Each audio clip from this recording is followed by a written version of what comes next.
காற்றில்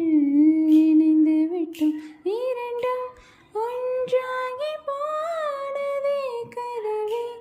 இல்லாமல் ஆனதே இனிமேல் நம் வீட்டிலே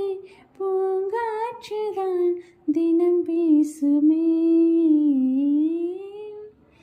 ஒரு பாதி கதவு நீயடா மறுபாதி கதவு நானடா தாழ்த்திறந்தே காத்திருந்தோம் காற்று வீச பார்த்திருந்தோம் ஒரு